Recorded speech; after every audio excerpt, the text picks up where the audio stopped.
Hello and welcome back to another episode of Abandonware Anomalies, a show where we take a look at some of the more obscure and forgotten games of yesteryear. Today's subject is one that is kind of near and dear to my heart, but before I jump right into it, I think it'd be best if I start this off with a bit of an anecdote. Something you might not know about me is that I'm actually Polish, and while I wasn't born and raised in the fatherland, I did grow up in America learning Polish customs and traditions, eating Polish food, and listening to Polish music. Hell, technically, English isn't even my first language. It wasn't until like 2nd or 3rd grade where I started becoming somewhat fluent at speaking, reading, and writing it. Apart from all of that, I even grew up mostly watching Polish television because my family always thought that American television was stupid. But Polish stuff ain't really all that good either, if I'm gonna be honest with you. There were some goodies though, mostly airing through Polsat, a channel that has pretty much everything you can imagine from news to soap operas to adult sitcoms, sports, and game shows. That last one is really important because a game show that I watched a lot and I vividly remember from my childhood is today's subject, Hugo. Now you might be kinda confused. This is Abandonware Anomalies, a series where I talk about forgotten games. Why the fuck am I gonna go on about some weird game show? Well, what makes Hugo interesting is that it was a live show that began airing in the early 90s. The entire premise was that contestants would call in to play Hugo. They would use their phones as a controller while seeing the game play out through their big screen. The game of Hugo was pretty much one big minigame collection where a lot of the minigames followed a similar formula. You follow Hugo the Troll through a simple corridor-designed level and control him through your phone's keypad to avoid obstacles, occasionally having to do things like checking a map to see if you're heading in the right direction. And sometimes you wouldn't even do that, you'd have these pure puzzle games like this one where it's some weird memory-matching Pokemon type game with bugs. The goal for the contestant was to completely finish whatever level they were randomly selected to do while trying to achieve a high score by collecting these diamonds or pieces of treasure that are randomly scattered throughout. And your reward for successfully doing this would be Superkomputer. Ah yes, a supercomputer. Part of the reason why I so vividly remember Hugo is because I was so enthralled by the show as a kid. There was this aspect to it that was just mesmerizing and fun to watch. I'm not the only one that got a kick out of it either. While you might think that Hugo is just a Polish thing, it actually originated in Denmark and it became such a huge hit that the show dominated almost every corner of Europe. From the UK to Germany, France, Spain, even making his way into the Middle East, China, Brazil, and Puerto Rico. Countries like Germany and Poland heavily merchandised the character, even regularly slapping him on the front page of children's magazines. The show won multiple awards like the Golden Cable in 1995 in Germany, Best Rated TV Show of All Time in Sweden 1996, and his little animated character in the show even won Best TV Presenter in 2000 in Ireland. And all for good reason. The show was accessible for everyone, it was fun, and most importantly, it was new. Something like this hasn't really been done before, at least not with the same success as Hugo. The technology to make certain parts of the show work was also way ahead of its time, to the point that it eventually became a bit of a hindrance to the show's development, but I'll get into that later. Just to give you an idea though, keep in mind that this entire show was live, nothing you see here was done in post. So you might be wondering, Hugo, how the fuck is he there, moving and talking, even interacting with his co-hosts and contestants? Well, this is the same question I asked myself when rewatching some clips of the show, and upon doing further research, it turns out that ITE, or Interactive Television Entertainment, the company behind Hugo, made an entire face rig to capture the voice actor's head, eye, lip movements, and transfer them to Hugo's animated character in real time. By the way, this was all done like towards the late 90s. It's pretty impressive stuff, especially for a little game show. And I'm a bit curious, does this technically make Hugo the first VTuber? I can't really be fucked to research that, so let's just pretend that he is, because that's kinda funny. While all this talk about the show is interesting, again, I don't think it'll be much of an Abandonware Anomalies video if I'm not actually playing a game. And sadly, I can't exactly participate in the show anymore because it ended mostly everywhere ages ago. I can, however, play Hugo XL, a 1998 PC port of the PS1 game that was simply titled Hugo. XL is a compilation of several mini-games that were taken from some of the Hugo classic games which were based off the earlier episodes of the show. There are a lot of these, with their releases spanning from 1991 with Hugo, På nye eventyr. or Hugo New Adventures, all the way up to 1998 with Hugo Classic 4. Most of these were being released on the Amiga and PC until eventually they were exclusively only being released on PC. There is also the first Hugo game, Hugo the TV Troll, released on the Amiga and Commodore 64 in 1990, but we don't need to worry about that one. I should also bring up that trying to find a PC version of Hugo XL that's in English is not an easy task. You look up Hugo and you could find hundreds of download links for the game, yet all of them are seemingly in every single language on the planet except for English. And I know there's an English version because the show aired in the UK and I've watched people actually play the English version. Hell, I even managed to find one, but for some reason it was 677 megabytes while every other version was like 3. You know, I think I might pass on that one.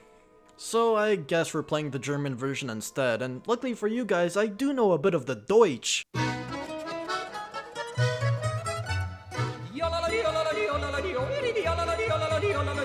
Okay, I don't mean to hit the ground running here, but right off the bat, this main menu is fucking weird, and I'll explain why. You've got exit options and high score, nothing too weird there. Then you've got Spieler, which means player.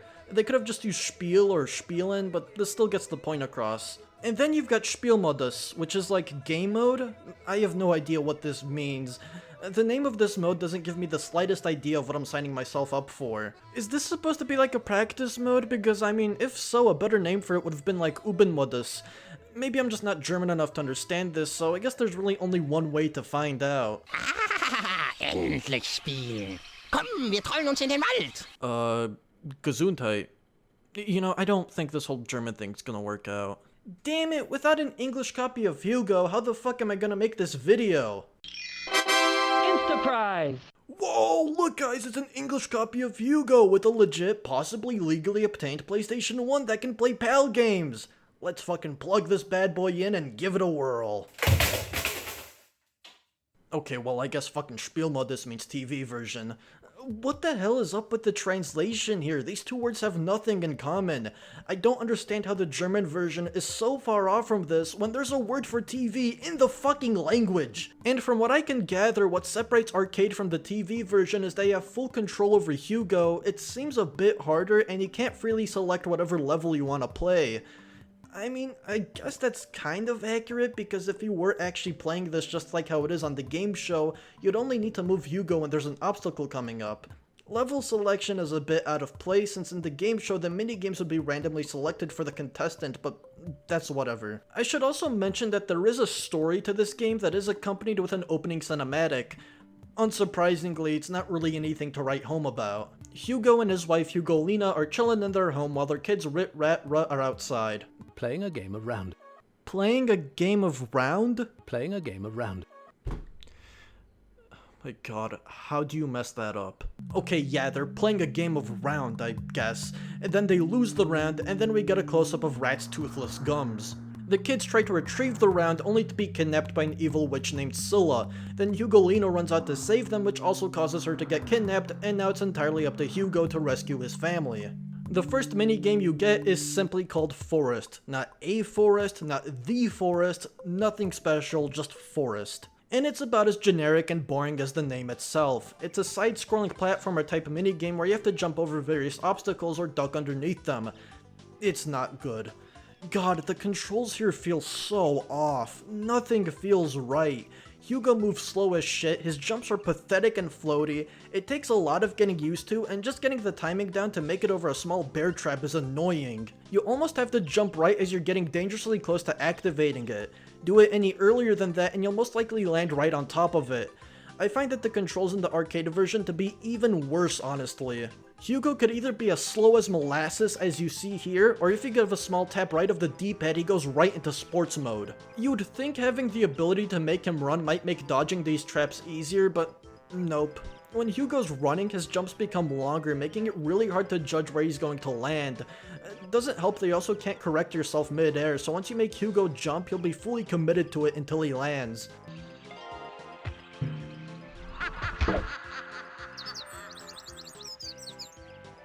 Look! Birdies! Oh yeah, a big reason why I was so adamant about getting an English version of this game is because a huge staple of Hugo's character is that he always throws a little one-liner or quip at the player after every death. I remember as a kid I always got a huge kick out of all of his death animations. Not only were they really creative, but it was also fun seeing whatever Hugo had to say afterwards.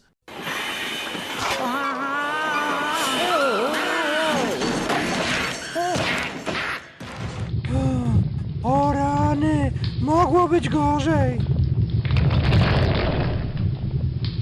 He was an entertaining character for kids, and there's a good reason why he was awarded as the best TV presenter in Ireland. I was hoping I could kind of rekindle that feeling for myself again, but it's just not the same. Understandably, the animations here aren't as good as they were in the later games and seasons of the show. Hugo's one-liners aren't really that funny either. They're not annoying, at least to me anyways, but they just really fall flat on their face, most likely due to mistranslation. Also, there's like 4 things you could die from in this level, so you'll be going through the same 4 death animations and the same 4 one-liners every time you die.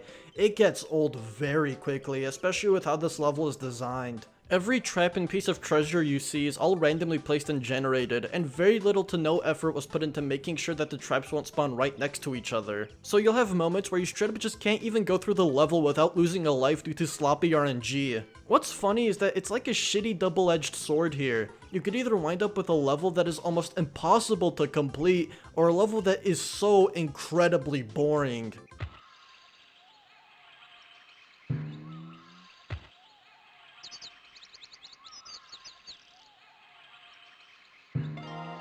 Yeah, really exhilarating gameplay. I feel like I kinda understand why they did this. If it wasn't for the RNG, viewers would be able to watch the level and easily memorize it. But you can't just make an algorithm to design a level for you and call it a day. I mean, we all know that shit is far from perfect, so it still needs a bit of quality assurance. The levels are also simplistic because keep in mind that the intended way for this game to be played would have been with a phone and a TV screen. So imagine all of this but with like a 5-second delay for every button press. If the levels were anything but this, they would have been downright unplayable. Still though, this doesn't really excuse anything. Off of first impressions, this feels like a mediocre port, and my childhood is already partially ruined.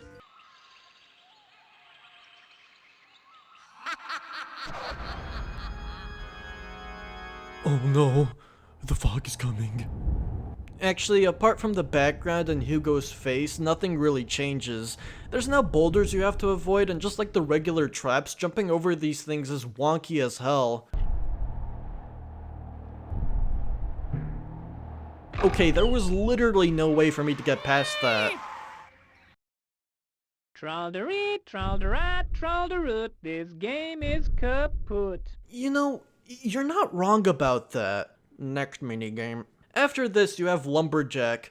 Contrary to what you might think, you're not chopping down trees here, instead you're timber jumping. Why didn't they call it that is beyond me. What's even more confusing is that Hugo literally calls it timber jumping. Now, let's go timber jumping! Second level, and this game still fails to redeem itself. This minigame is pure dog shit. I've spent like an hour and a half trying to get through it, and I just can't do it. It's so stupid too, because the concept of it makes it sound easy. You jump from log to log, avoiding branches and making sure you don't stand in one spot for too long, or else Hugo loses his balance. That's literally the entire minigame, but the way everything is done makes this level complete bullshit. There's no rhyme or reason to when these logs pop up, they just always appear randomly, and it makes avoiding these branches such a pain in the ass. You see the branch coming up, you obviously want to avoid it, but you can't do shit because there isn't a single log you could jump to, so you're just dead. And like I said earlier, you also have to jump to other logs so Hugo keeps his balance. There isn't any sort of indicator to tell you when he's about to do this, it just happens abruptly. Even the simple task of jumping isn't as easy as it should be. Again, it's hard to figure out the timing for when you're supposed to jump because not only is Hugo still floaty, but with this third-person perspective, it's kind of hard to judge distance and depth. So a lot of the times you'll end up jumping a bit too early or a bit too late. And I guess a running theme with all these levels is that every time you reach the halfway point, Scylla always throws down a curse or something. Here she makes Hugo disappear from her orb thing. I don't know what it does, nor do I really care. Fucking do whatever you want, I don't give a shit. What are you gonna do, throw more boulders at me? Oh, okay. Okay, that's what you're gonna do? What part of this seems fair? What the hell was I supposed to do there? With all the other bullshit I gotta deal with, you're also gonna throw in sentient trees that whack me into oblivion? You know what, fine, keep the wife, keep the kids, I don't give a shit anymore. It's obvious now that you clearly want them more than I do. Next minigame. Scuba Dooba Doo. I wish they called it that, but nah, it's Scuba. Scuba's the minigame. I'm fucking Scuba Dooba done with this shit, man. This is actually one of the better minigames, but it still has its fair share of issues. For starters, it's just boring. It has the same level layout as Lumberjack, where you've got your left, middle, and right lanes to move in between when you're dodging obstacles. This time around, you also have to worry about your oxygen meter, which you have to refill by going into the middle lane and swimming up to the surface. Be careful when you do this though, because Hugo's ass cannon blocks the entire screen, making it really hard to know if you're about to run right into a fish. Now I think I know why they called it Hugo XL. Hugo Extra Large. If you're wondering why you can only move into the middle lane to resurface, I'm guessing it's probably because if you're able to do it anywhere else, this level would have been stupid easy. About the only thing I really struggle with here is avoiding these fish. Sometimes you can get past them just fine by moving into the side lanes, but in cases where that's not really an option, you have to figure out if you can swim over or underneath them, and that's a lot easier said than done. Especially at a distance, it's hard to figure out where they're positioned, so you won't really be able to move past them until they're right in front of you, and at that point it's already a bit too late to react accordingly. Those are about the only things I have to say about this level. Yeah, there's not much to it. Scylla doesn't even pop up here. Though it's kind of funny, if you run out of air, Hugo basically jump scares you. Trains. Choo-choo. Yeah, I don't know, I got nothing. Like Scuba, this one's okay, but that's about it. Again, you move between 3 different lanes, keep an eye out for trains because they move. They typically tend to do that. Next minigame.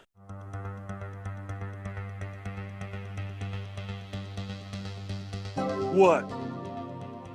Hanging out around the town with the bad boy crowds. Going by the mall staircase where we're not allowed. Kicking flips, popping wheelies.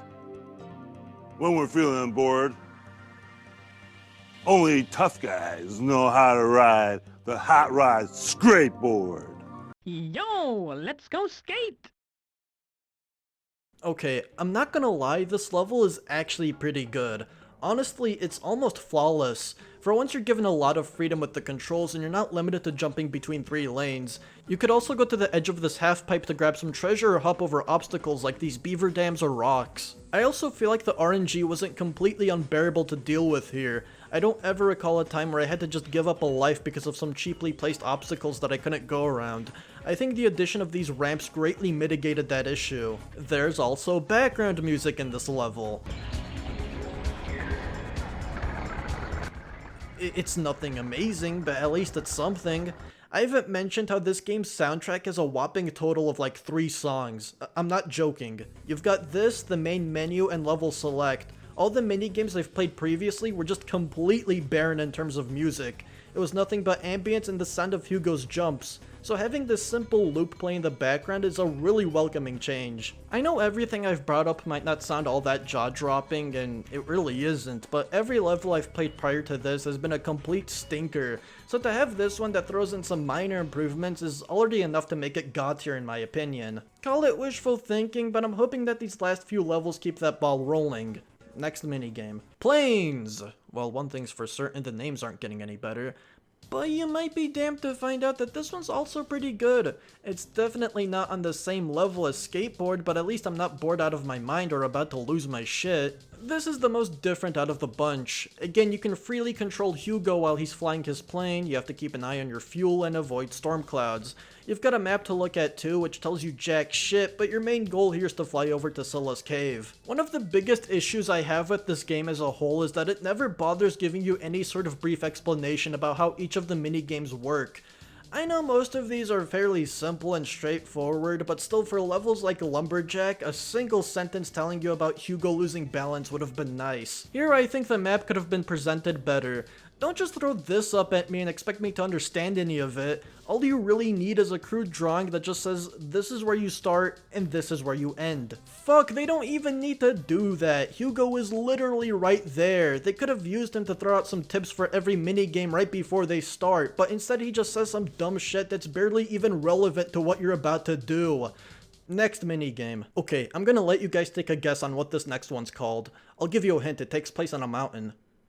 It's called Mountain. Back to basics with this. You don't even get 3 lanes here. You're down to 2 instead, and your only bit of input for this entire level is pressing left to jump onto these side platforms to avoid boulders or grab treasure.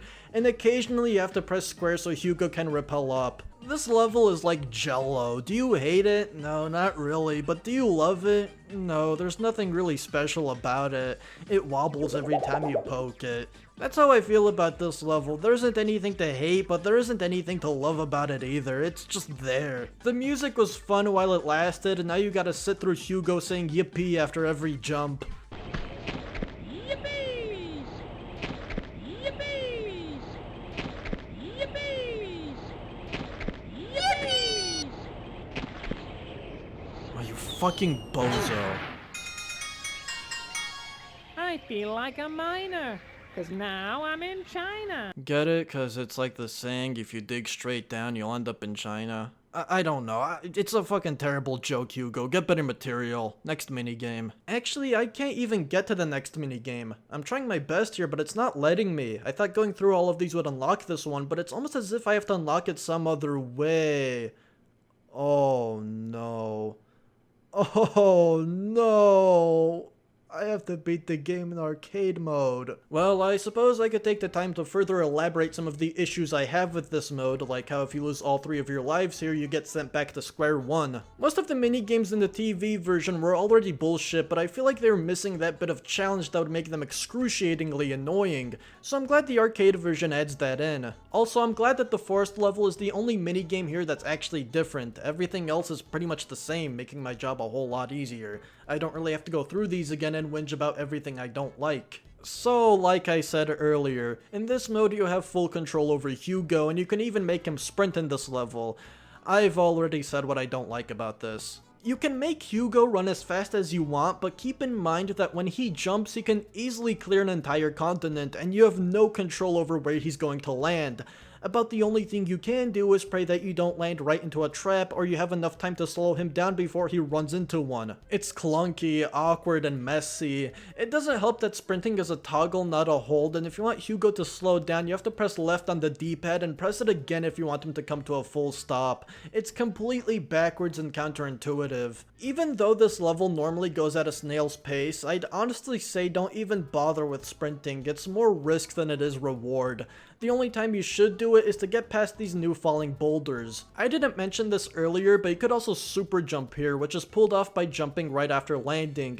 As you'd probably expect, it's weird. I don't like it. The thing is, you don't really have to use it either. I think you only really need it to grab these treasure bags that are higher up, but other than that, it's basically useless. There's these tree traps which are lower than the normal ones you'd encounter, so you can't duck underneath them. You gotta super jump over them, but you're barely given enough time to actually do that before these things go off and whack you. Apart from those things, there's nothing else that's notable in the arcade version.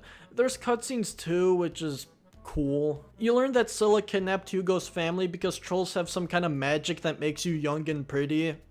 Sure, why not? I don't know enough about trolls to disprove that. Also, I like how Hugo's family is fully modeled in 3D, yet for some reason Scylla is stuck in 2D. I guess troll magic can't fix budget cuts. Okay, well here's the last mini-game called Rope End. I gotta give them a B for effort on that one. Seeing those other names made me expect that this would be called Final or just Rope or something like that, but they actually went ahead and threw in another word, so bravo. I'm watching you, Hugo's little helper. Oh, I'm so scared. Okay, that was all but necessary. Holy shit, I gotta pick between 3 ropes! Square!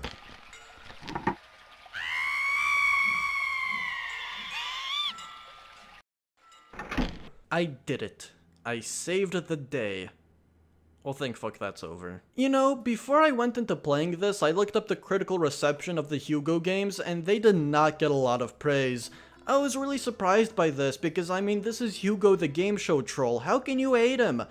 But now I think my life would have been a lot better if I never decided to play this. These mini-games are all the same shit, there's barely anything that sets them apart, with the exception of an odd few that just have a tiny bit more effort put into them. You're almost always moving between 3 lanes, dodging the same stupid obstacles, dealing with RNG and janky controls. It's clear to see why this didn't work. Part of the appeal for the game show was having all that excitement, trying to earn that prize, competing with everyone else. When you take that and try to turn it into something that anyone can enjoy in the comfort of their own home, you end up with this. Especially nowadays, there isn't anything about this that's all that special, and even back then, Hugo had no place being on the PlayStation where he was going up against Goliaths. The game show was always his true form, it's where the most amount of effort and work was put on full display, everything from the animation to the technology that made the show work. Sometimes. I mean, yeah, the show got a lot of praise and it had a pretty good run in most countries, but it wasn't without its flaws. The system that made the entire show run was a big $100,000 clunk of shit dubbed the ITE 3000, which was based off of 2 Amiga 3000s. This system would convert telephone signals, specifically DTMF, into in-game commands with the least amount of lag as possible. There was still quite a bit of lag though, and you can clearly see it in the earlier episodes of the show. Side note for those that don't know, DTMF or dual tone multi-frequency signaling is a way of transmitting phone signals via the tones made from each button press on your phone. This started back in like the 1960s and we've been using it ever since. Originally, I was under the assumption that this is what killed off Hugo.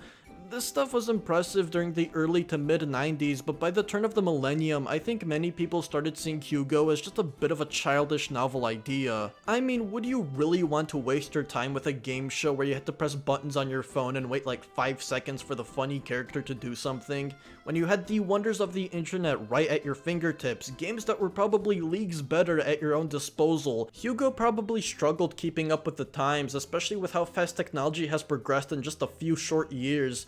Granted, they did eventually switch from an Amiga-based system to a PC one, but still, I don't think this upgrade was good enough. Also, keep in mind that you'd be given a pretty outrageous telephone bill if you decided to play Hugo live. With the price of admission being that, you sort of have to wonder if that supercomputer was ever even worth it. Even though as a kid I enjoyed watching the show, I don't think I ever had the slightest urge to actually participate in it.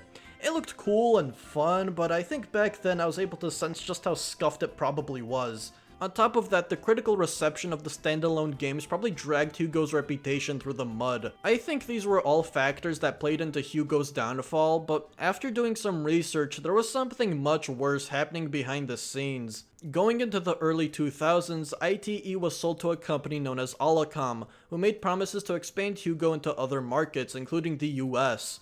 I think this is why Hugo rapidly found his way into many parts of Europe, but this was only just the start to a very rough downfall. In order for this growth to happen, ITE was apparently reduced down to a measly 60 employees, just a third of what the company was prior. Apparently Alacom even invested $22 million into ITE.